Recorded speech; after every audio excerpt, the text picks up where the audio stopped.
Sa bayan ng Mulabugas, isang simpleng araw ng pagsasaka at pagluluto na mauuwi sa isang kwentong magbabago sa kasaysayan ng kanilang buhay.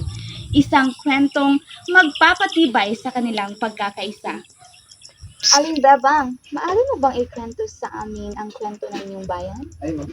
Naku, Ma'am Jessica, matagal na po ang kwentong iyan sa simpleng pagkakamali lamang, pero naging malaking bahagi ng kasaysayan ng Malabugas.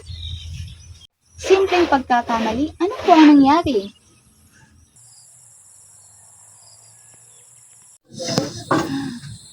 Ma, nalanghumot kaya to ang bugas? Kabalo ka na, ang pagluto, dili ra na kay ka nang magluto ra ka. Dapat, kung magluto ka, dapat gikan gid sa imong kasing-kasing kay kini atong bugas. Gikan ni, grasya ni siya, gikan sa atong baryo. Tao po.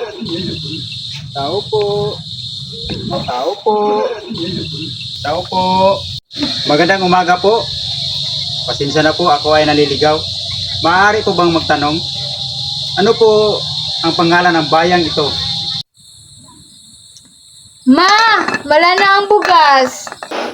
Ha? Mala na ang bugas? Malabugas pala ang pangalan ng lugar na to. Maraming salamat po. At hanggang ngayon po ay ipinapasa ang kwentong ito ng mga matatanda patungo sa mga bata. Opo, Ma'am Jessica. Mahalaga sa amin ang kwentong iyon dahil ito ang sumasalamin sa simpleng pamumuhay at pagkakaisa ng mga taga Malabugas. Sa kung ano lamang ang kaya ko,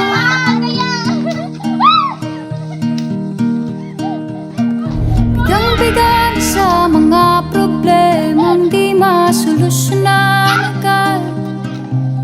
Parang wala nang bukas.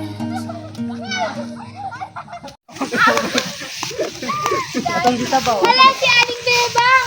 Aling Bebang! Aling Bebang! Pwede mo ba kaming kwentuhan? Tara, punta tayo sa kubo namin. Yay! Anong gusto niyong kwento, mga bata? Di tungkol sa ating bayan. Alam niyo, mga bata, Hindi po. kasi hindi ko pa sinabi. Alam niyo kung bakit tinawag ang Malabugas ang ating lugar? Hindi po. Ito yon.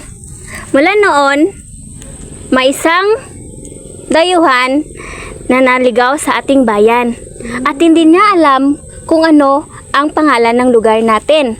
May nakita siyang isang ginang na nang masipag magluto ng kanin at nagtanong ang dayuhan, "Ale, ano ba ang pangalan ng ating lugar?" Pero naging abala ang ginang at hindi niya naisip kung ano ang dapat isagot. Kaya naituron lang niya kung ang palayok na may kanin at malapit nang maluto. Sabi niya, "Ay, mala na ang bugas." Kaya akala ng dayuhan, iyon ang pangalan ng ating lugar. Kaya pala, ano pong ibig sabihin ng malanang bugas? Ibig sabihin nun, malapit nang maluto ang kanin.